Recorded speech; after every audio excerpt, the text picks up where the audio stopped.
Well, hey there. Whoops. We're doing good on Thursday. Welcome to So What, the Marketing Analytics and Insights live show. I am Katie, the incompetent button pusher. I am joined by Chris and John. This week, we are talking about YouTube SEO and content strategy. Chris and I have covered YouTube SEO before. However, it's actually a really interesting topic, and we wanted to recover it and refresh it because there's still, at least, Chris, correct me if I'm wrong, there's still this misunderstanding that you can SEO optimize your YouTube videos because YouTube is a search engine. It's a social media platform, but it's also a search engine. It is a search engine. It's the second largest in the world, right behind Google itself. And people go to YouTube for lots and lots of things. I mean, anytime that you break something in your house, you go to YouTube. Go, how do I fix this thing? That's me. Or if you get a new oven with an air fryer, you YouTube how to use it. Exactly. So there's a lot of that in there.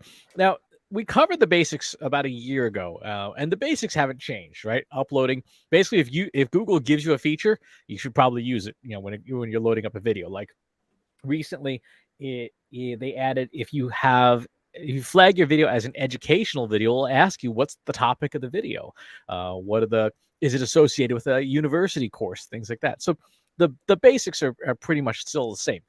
What I thought we would cover on today's show is trying to get an understanding of what's working from a topic perspective, and then doing some forecasting based on that, because what we know is that people use YouTube differently than they use Google search. The habits are different, the types of searches and time of year are different, and what people like is different. So I thought that would be a good place to start. What do you think, Katie?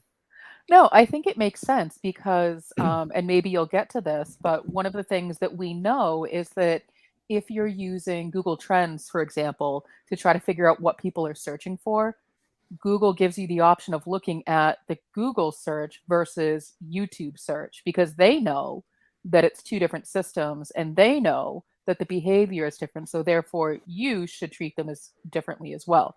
Using your SEO keywords that you use in Google search doesn't necessarily translate into YouTube. Exactly right. So the first thing we should probably start with then is our own videos and just get a sense of what's working, right? So we've got 170, I think, different videos on our YouTube channel of, a variety of different topics and things like that. And if you recall back to about, I think it was the fall of last year, we looked at how do you just organize and understand your videos by topic. Well, one of the things that I put together was I wanted to understand, is there a relationship between the different topics in our YouTube videos and the outcomes we care about? So putting together a correlation matrix, we have all the different topics we've covered: Google Data Studio, data itself. These are all keyword based, right? Influencers, Google Tag Manager, so on and so forth. And we have our major metrics like watch time, views, likes, and impressions. Views is one that I think is probably one of the more helpful metrics to look at. But obviously, trying to dig it out of a correlation matrix is a sure way to get an eye doctor's appointment. So what the easier way to look at that? I went to the wrong window. Here we go. See, we're all having trouble with the buttons Exactly. Today. Is okay. Obviously, views correlates perfectly to itself. What are the other things it correlates to? And this is just a standard Spearman regression. You can do this in any statistical tool. Obviously, strong relationship to watch time, to likes, to impressions, to subscribers, games. But look at we start getting to the topics. All things Google, Google Analytics, the So What video series, all these have done reasonably well in terms of getting views, right? There's a statistical correlation. Then we get down here into SEO, and now we're starting to get into the statistically less valid section, right? And then you go all the way down here, and then you get towards the end. The podcast is negative. Podcasting itself as a topic is negative. Change management is negative. Average viewed percentage. So that's interesting. There's a inverse relationship between the number of views and how much of the video people watch, which basically shows people are dipping in to check it out and then bouncing right out. Right? They're not sticking around. And then the Trust Insights podcast has actually a very strong negative correlation, which I found interesting and slightly concerning, because it essentially is saying people don't watch.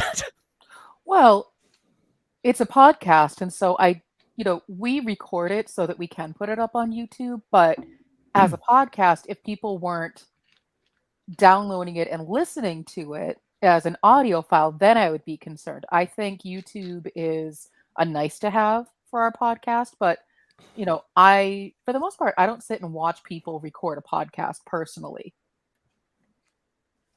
Yeah, that's interesting. Because you just put the whole episode up there, right? It would be interesting if you took 1 minute clips and tested those and see. Because I think the length is what's killing you. I would imagine the average podcast is longer than a lot of that other stuff up there. Sounds like we need some shorts, John. Damn it. I was waiting for the chance to get shorts in there. I'm all about the shorts. I feel like I missed something, but I'm also okay with that. Google Shorts are... Google announced that this year part of their strategic drive is to get these YouTube Shorts going. And so they're trying to go toe-to-toe with TikTok and with Insta videos. So yeah, so it's all shorts all the time with YouTube. I thought you literally meant like short pants. I know. It's very confused. The jokes write themselves with this. It's unbelievable. Like you're going to spend all day in your shorts and you're going to be working on shorts. Well, it works with the RFP, request for pants. This is it. All right. And, we're back. All right. So the next logical question is, how do we then decide if we know broadly topics about stuff like analytics and things are working, how do you go about getting a sense of what could actually work? It's not going to be from YouTube itself, but one of the places you can go is your SEO tool of choice. And this is true for pretty much all of these tools. It's not anyone. We're using the Ahrefs tool, but again, SEMrush supports this, Moz supports this. And like you're saying, Katie, in the beginning of the show, you can choose which search engine you want to use. So for keyword scoring, so we have Google, YouTube, Amazon, if you're doing Amazon shopping stuff, Bing, Yahoo, Yandex, Baidu, etc., so on and so forth. So let's just take a real quick look here. This is our keyword list, the Trust Insights keyword list. And we see on regular Google search, in terms of the things that people search for the most by volume, Google Analytics tops that list with 813,000 searches a month, followed by Google Trends, Search Console, SEO, so on and so forth. Right? This is this is what I would expect to see. When I flip over to YouTube, I didn't know that this was something you could do with your SEO tool. This is a learning moment for me. Yes, it is. With YouTube, the volumes are much lower now, 41,000 instead of 800,000. And look at, like, Google Analytics drops down to 6,000 searches a month, right? From 800,000 in regular Google search. So we have very different topics here of the keywords that we all like to think about and talk about. AI topping list, affiliate marketing, machine learning, SEO, data science, social media marketing. So on a forecasting basis, or at least on I guess in more of an explanatory analytics basis, we see that this is very different. The things that people search for on YouTube definitely looks different than regular Google search. And some of the other topics that we talk about a lot, let's go like down here, management consulting, only 1,000 searches a month for that. Change management, 1,000 searches a month for that. So it's not a surprise to me also. When we think about the Trust Insights podcast, we've been covering a lot more stuff like change management and things, which on YouTube doesn't do as well. And it makes sense because some topics lend themselves better to written content. Some topics lend themselves better to more visual and video content. So that doesn't surprise me at all. To have a talking head explain a change management process, probably not a super fun video to watch, versus to have, data visualization explained on a video, probably a little bit more interesting. Exactly. So we have now this quick look at our same keyword list. So this is the same keyword list that we're using for our regular search engine optimization efforts, now mixed up for YouTube. So the next logical step would be, can we forecast out these terms and get a sense of when we should be creating content around these things? Of course, the answer is yes, because this would be a terrible show if the answer was no. I'm just guessing. That'd be a very short episode. It would also be hilarious. It would be very short. So here, this is the Google searches. And again, we can see the volumes, week by week. This Google Analytics peaked at the beginning of the year, and then we see spikes, May, June, July, September. So there's peaks towards pretty much the end of every month when people are trying to figure out how to use their reporting for regular Google search. But if we flip over into YouTube, different story, different look. Right now, so the general term marketing obviously has the highest search volume on YouTube for the month. We see AI dropping down here in mid-March, coming back up in April, and then June. It's interesting. We may want to talk to our friends over at the Marketing AI Institute, because their conference is in August, and August is when this thing is down kind of in the valley of despair, that they may want to move their promotional efforts, at least for video, back all the way back into June.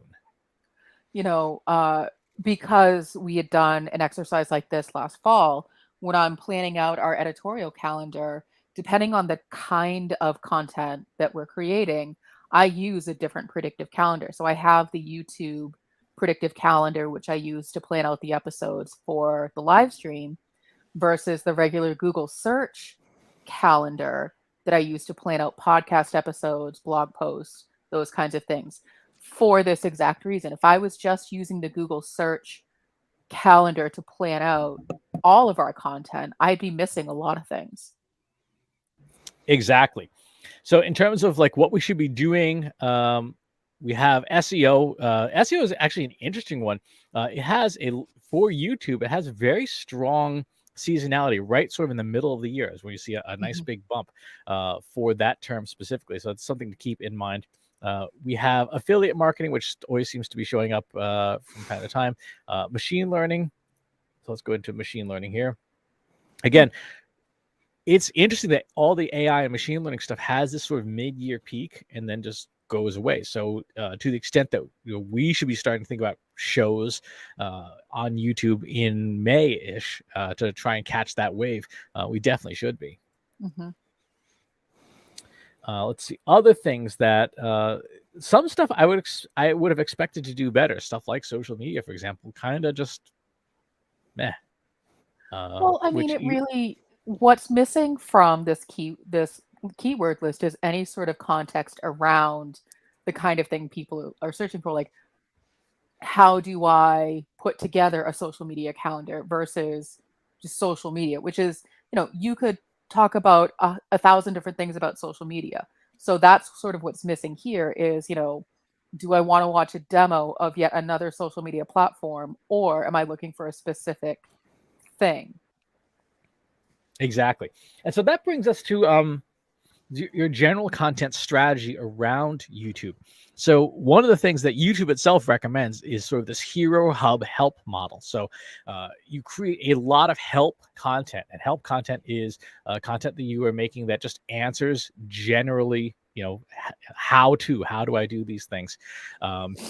Hub content, sort of like a bigger idea, sort of a monthly promotional idea. And then your hero content is like once a quarter, a big thought piece, sort of a why kind of a really broad appeal. And when we think about now these different topics, let's take artificial intelligence. Well, let's see if I can find my mouse first. Take artificial intelligence here. If I were creating help content, it'd probably be just a year-round thing. How do I, for example, vectorize text for natural language processing? How do I build a confusion matrix? How do I interpret the results of a confusion matrix? Like you said, Katie, very tactical, straightforward stuff.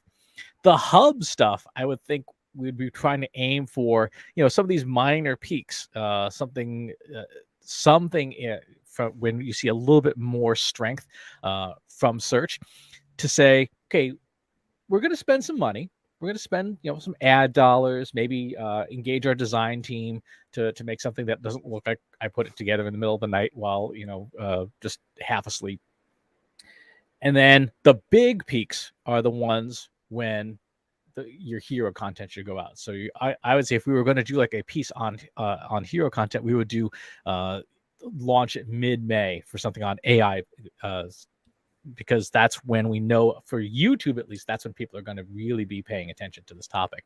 So it's not just a question of the Hero Hub help model arbitrarily just throwing out content as you create it or as you have a budget for, or maybe just on a calendar, but trying to time it to when interest in that topic is going to peak. So we have a couple of questions, Chris. And John, I apologize. This means your face is going to disappear for a second. There it is. So Jesse commented, I think it's both about content fit, but also about audience. Now, Chris, you've done some extensive research on audiences on these different social platforms. He says, I would expect YouTube is going to be younger, which means different interests, which is true. Different interests on YouTube versus Google search. Something like change management is going to be searched by a manager, while artificial intelligence could be searched by students. What do you think about that angle, Chris? The audience on YouTube, again, because of its massive footprint, is pretty much just the audience of the internet. There's not really a major demographic skew on that platform, as opposed to, say, a TikTok, where there's definitely an under 30 skew. YouTube is pretty much used by everybody. Not necessarily just the platform itself, but when you're browsing around from page to page, like if you're on the Trust Insights website, we've got videos embedded, you're using YouTube, and that data shows up in YouTube. But the point about interests is definitely on target. Someone, again, looking for change management, probably YouTube is not the first place you would go to for change management stuff, right? You're probably thinking more a book about change management. It's just not super, at first blush, it's not the sort of thing that you would go to YouTube unless you were thinking about, can someone explain how this works or what this thing is? Sort of educational content, like from one of my kids, whenever there's a topic in school that their online course is doing a terrible job of explaining, send them to YouTube and say, go find another video that explains it in a way that you can understand it. So there is definitely that intent angle that I think is 100% correct. Yeah, I mean, when I think about YouTube, or search in general, if I'm searching what is change management, I'm probably starting with a Google search. And if there's a relevant YouTube video, that will come up in the search. But again, I personally don't think that a talking head of someone explaining what change management is going to be a really compelling piece of video. I could be wrong, but I don't really think that it's going to do that well. One of the things that you can also do in your SEO tools, and again, this I'm going to flip over to back to Google search here. So I've got my Google search for our keyword list. If we want to get a sense of maybe what some of the topics that we might want to create videos about, because of what you just said, Katie, I'm going to go to search features, and I'm going to say, show me search terms where video is included in the search result. Can you show that video, Chris? The screen. Oh, whoops. That would help, wouldn't it? Let's go back. Makes for compelling video. It makes for compelling video when you can't see it. Okay, so I've gone back to my Google search. I've turned off the YouTube search here and gone back to regular Google search. And now I'm going to go to search features, and I'll say, show me only search terms where videos are included in the search result. You'll notice it's not exact, it's not identical, but there is more of an overlap here with the YouTube list than pure Google search, right? So we do see, social media, affiliate marketing, artificial intelligence and stuff showing up here. These are the terms where there is a video thumbnail or videos themselves in Google search results. So again, if you think that there's an opportunity here, you might want to create videos for this. Now, if you want to get even fancier, let's cap our keyword difficulty at 50. So basically we're saying, I'm not going to try and compete with the big boys, right? So these would be the terms where I could show up in search results with a video, but I'm not in a knife fight with McKinsey, for example. So the management of change, 7,400 Google search results where a video is included as well. Prescriptive analytics, descriptor, TikTok analytics, which we'll have to save. Remember that for when we put our TikTok paper out in a couple of weeks. Google Analytics for beginners, R for data science. So again, we're just in a straight up SEO tool seeing, okay, these are the kinds of things where we might stand a fighting chance of showing up for these particular topics if we can create YouTube content and optimize it. Yeah, same with CPC too. It's crazy. Management of change is not even a tenth of what paid for change management is. Exactly. Dagmar was asking, where do we find this predictive calendar? We make that. So that is something that we have our own software for. And it is a paid service, and John will be happy to take your number after the show. Jesse said, shorts are insane. Definitely worth trying them out. I wear shorts all summer long. I don't. We'll be here all week, ladies and gentlemen. Try the video. Oh, we are the worst. We really are. Okay, so when we think about the Hero Hub help model, we want to try and time the different components of the Hero Hub help model to when we know search volumes are going to be working in our favor, because why otherwise would you not do that? Right.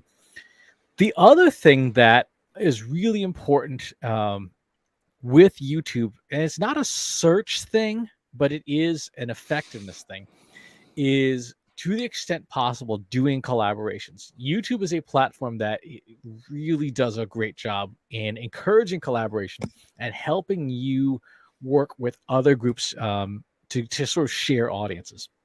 So if you were to go to YouTube, let's go to just straight up regular YouTube here. Oops. Awesome. YouTube. Let's look for musical group, first to 11. You will notice that a fair number, and this is something that musicians do really well, a fair number of these are collaborations with people, and when you do your promotions with them, you can obviously tag people in and stuff your things full of links and stuff, and share audiences. And YouTube really works well for cross-promoting, for helping you cross-promote on your videos with other audiences. So if you've got something that you've identified another YouTube account that is at parity with yours, right? So if you've got 1,000 subscribers, they got 1,000 subscribers, you can probably team up pretty easily. It's not going to work out so well if you have 1,000 subscribers, they've got 1 million. There really wouldn't be a reason for them to work with you.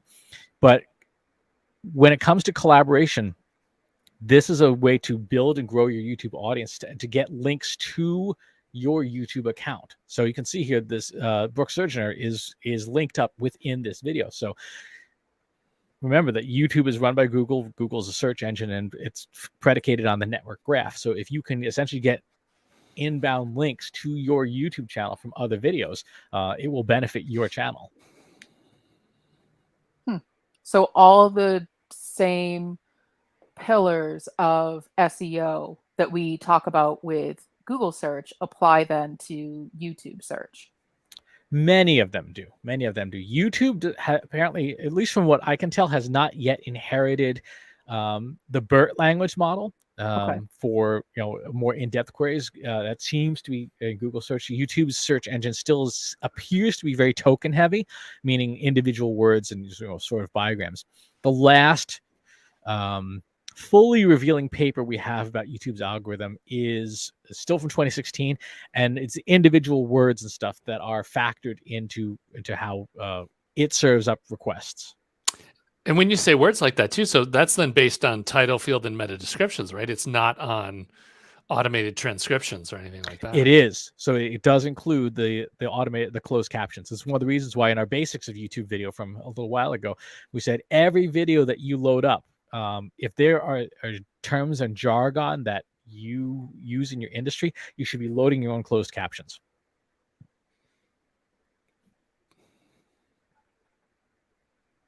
Interesting.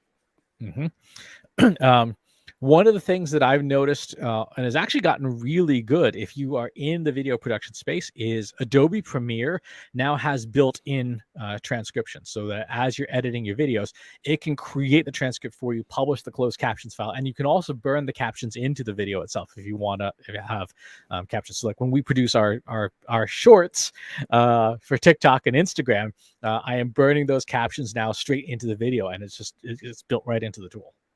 It's built into your shorts. Excellent. I'm loving it because I thought I would be the one that would be abusing this to death. I'm so psyched Chris is the one that's like can't stop. Oh my goodness.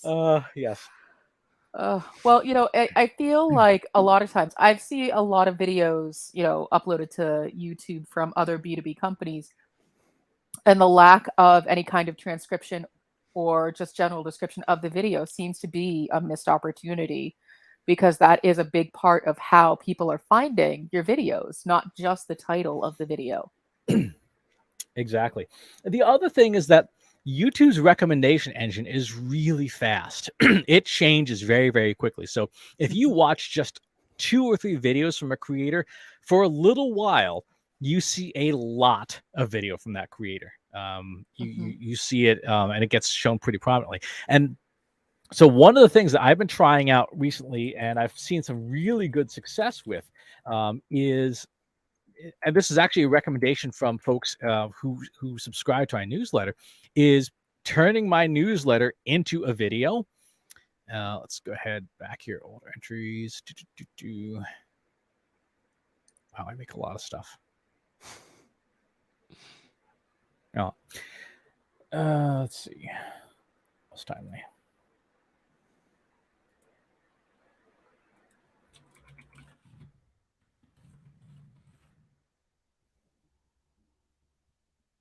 I need to fix the search on my website. I was gonna say, moment of truth. Here we go. Exactly. Every sales guy's hated demo. No, it's totally fine. Let me grab this week's newsletter, because what I've been doing is putting the newsletter as a YouTube video. So when you go to the page, you can see watch this newsletter on YouTube, right? And you pop on over. Now on the site itself, in previous issues, I'm planning on putting the video player straight in. What you'll notice is that this cranks a couple hundred views of a video on my channel, within 24 hours, right? It helps get content seen on YouTube really quickly. Logically, if I can get you to watch one video a week, right, through the newsletter, then you're going to see my other videos from that week. Since I'm publishing a video every single day, if I have that one, it's not true hero hub help, but there is sort of that tentpole strategy. If I can get you to see at least one video a week and get you keep coming back, then I'm going to take advantage of YouTube's recommendation engine to get you to be able to see the other videos on my channel. So this, I found, I've been doing this now for about a month, and it does add time. It adds about an hour to the production time of each week's newsletter. But the results are really good because it's boosting my channel substantially compared to just publishing and doing the regular stuff of, having it in the blog post and then having it on social media. By having a lot of traffic get funneled to my YouTube channel, I do see really good results from it. Is it literally just you reading your newsletter? Yes, I read basically the cold open. And then I very quickly just narrate, and in this week's section, we have, the news, there's this, this, and this, check out our Trust Insights courses and so on and so forth. So there's it's mostly the long cold open. Gotcha. It's great. You can get more of the cool disdain that you really can't get from the newsletter, from a dry read. What's also interesting is I've got an audio version too, because I just ripped this from video to audio, and even that gets 80 or 90 listens a week because people want the different modality. But we'll save newsletters for another show. Just in terms of how do you get more people to see your YouTube content and to link to it and so on and so forth, putting it in your newsletters is a pretty straightforward win. Yeah, it's just amazing because you've got that right side, content there. It's like, that's just such a huge honeypot. That's fantastic.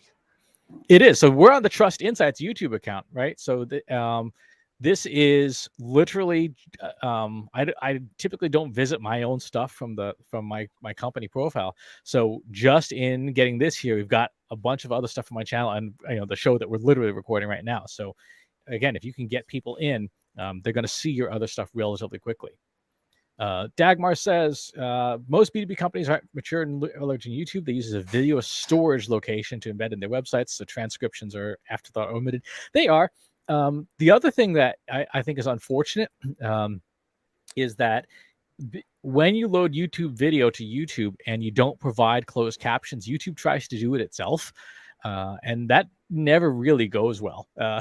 There's an awful lot of really, really poorly interpreted words, especially if you're like me and you talk really fast, and YouTube just starts making hash of the words that you have to say.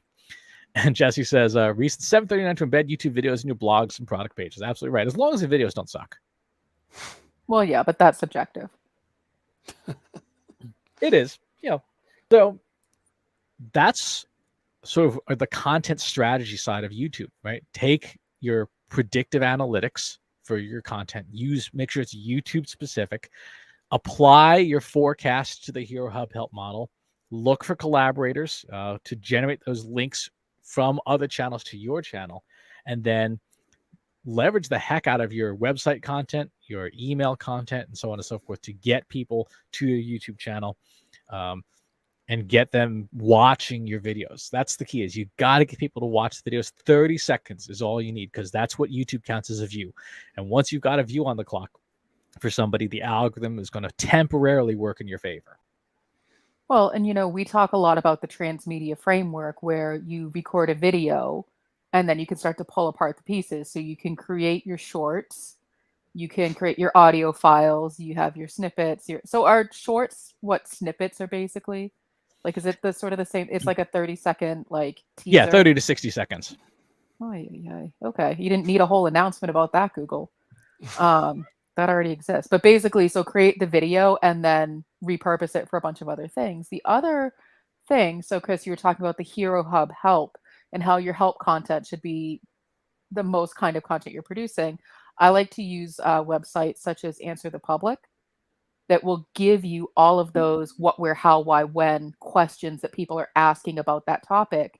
And then you can just literally start ticking down the list of answering all of those questions.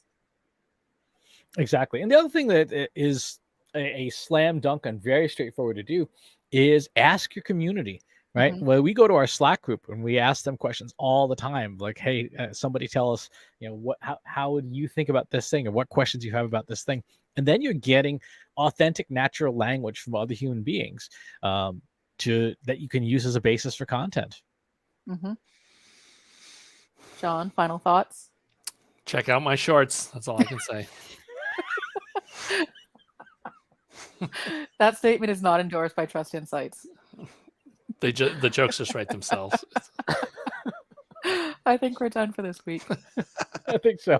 Thanks for tuning in. We'll see you next week. Thanks for watching today. Be sure to subscribe to our show wherever you're watching it. For more resources and to learn more, check out the Trust Insights podcast at trustinsights.ai/TI podcast and our weekly email newsletter at trustinsights.ai/newsletter. Got questions about what you saw in today's episode? Join our free Analytics for Marketers Slack group at trustinsights.ai/analytics for marketers. See you next time.